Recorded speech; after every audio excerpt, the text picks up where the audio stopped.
So ever since college, I've been daily driving an iPad as my most used piece of technology outside of my phone and stuff, but we're not worried about that in this video. I can truly say that nothing has changed the way that I interact with the world more than an iPad. It's basically replaced a laptop for me, so this is why I love my iPad and how I use it every single day.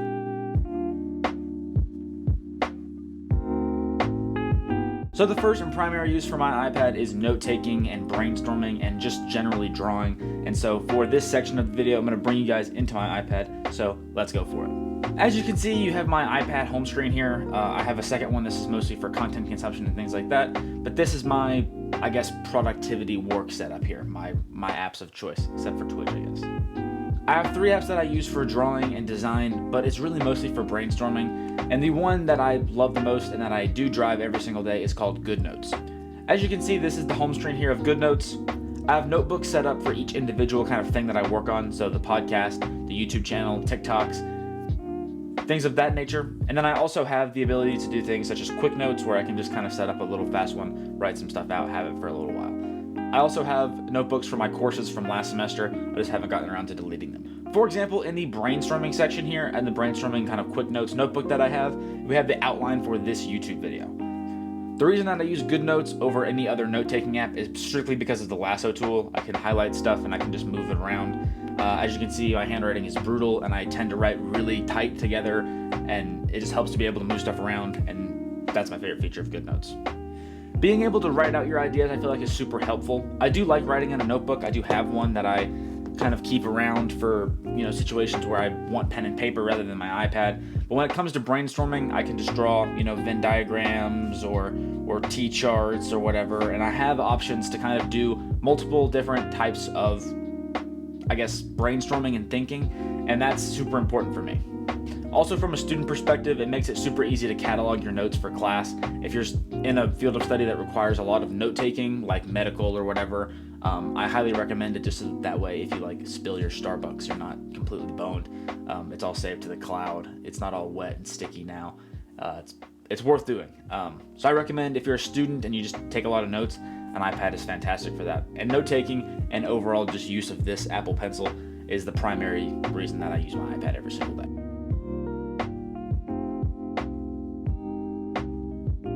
From a content creation perspective, I don't use my iPad a ton other than for notes and brainstorming ideas like I mentioned in the last section of the video. The one thing that I do solely do on my iPad is photo editing. As you guys may know, I'm a Final Cut Pro editor, so I don't subscribe to the Adobe suite, so I don't use apps such as Lightroom and Photoshop, so I've had to find alternatives through the iPad. I was an Adobe Creative Cloud subscriber before, and so I was familiar with using Lightroom on the iPad, and that experience was fantastic. And so I found an alternative that I truly love and that I might even like a little bit better, and that is called PhotoMaker. As you can see, PhotoMaker is a very good app. It's built right into your Photos app that's built into your iOS devices. So as you can see now on the screen, this is basically my entire Photos gallery as far as my iCloud photos is synced up on my iPad. And so then I can just click on whatever photo I want, like this from my Yosemite trip. And then I have all of these control accesses here. I have all of my presets and stuff. And I also have, a fairly limited but not bad masking tool where I can, mask stuff out if I need to. The reason why photo editing works so well on the iPad, especially for me, this is an iPad Pro, is because I have a USB Type-C port on the bottom for charging, but also for file transfer. So a simple SD card reader, and then I can pull everything from my camera onto my iPad very easily. On top of that, it's very common for me whenever I'm doing Instagram posts to just airdrop photos over or port them right from my camera into Photomator and then airdrop them to my phone for posting for Instagram and Instagram stories. And that brings me to the third reason why I think an iPad is amazing, and it's really with all Apple devices, but that's AirDrop. I don't do a ton of work with PDFs as a digital media production major and also really just a guy who makes videos, but whenever I do, I always found PDFs to just be annoying working from a computer. I felt like I couldn't do what made the most sense for me, to just cross things out or circle things or just write it all down. And so the iPad allows me to do all of that very easily. Alongside being able to fill out PDFs and other documents very quickly and easily using my iPad, I can also airdrop it to my computer or phone for easy sending or easy sharing or whatever it is that I need to do with it. The same thing applies for photos that I edited in Photomator or screen recordings that I'm doing right now for this video.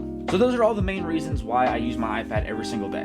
Photo editing, sharing, airdrop, notes, and brainstorming. Those are very common use cases for my iPad. But let's talk about why I purchased an iPad for my everyday daily driver mobile piece of tech of choice.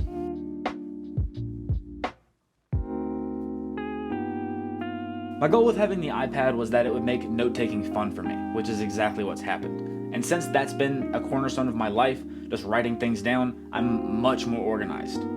As a creator and as someone who's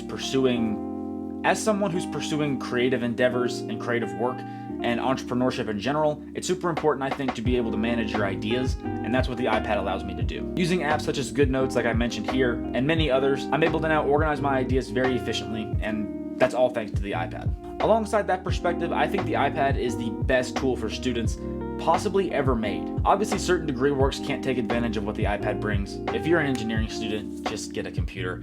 But the iPad does bring so much utility when it comes to note-taking, PDF editing. It's so good for studying PowerPoints that your professors leave. You can write it all over them. It's fantastic. All around, the hardware and software experience on the iPad is so good for students. So if you're someone who needs to help, if you're someone who struggles with organizing their life, or if you're a student who doesn't know what kind of tech they should get for the upcoming school year, I can't recommend an iPad enough. Personally, for me, this is an 11-inch iPad Pro from like 2018 that I bought on Apple refurbished for like $500, which is a very good price for it. Really, the main selling point for it for me, why I went with the iPad Pro and why I purchased it instead of any other options, is really just because of this USB-C port. As a creator, that's super important. And most iPads now are coming out with USB-C ports anyways. And if you're buying an iPad Pro, I recommend an Apple Pencil as well. This will just help you get the utility that you need out of the iPad. Everything that I recommended in this video, all of my workflows, this is a cornerstone of it. So you're gonna need one of these two. They're always on sale.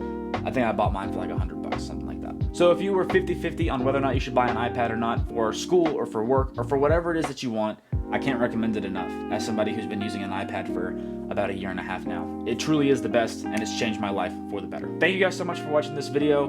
This is much more informative than my recent videos have kind of been. So if you're into this, make sure to check out my desk setup video because it's kind of similar to that. And if you like this video, you'll probably like that video as well. My name's Austin. I'm just a guy who makes videos, content creator, student. I'm just trying to share some information and tell some stories. So if you're into that, like, subscribe, comment, stick around for the journey because we're going for the rest of ever. I'll see you guys all next week. Peace.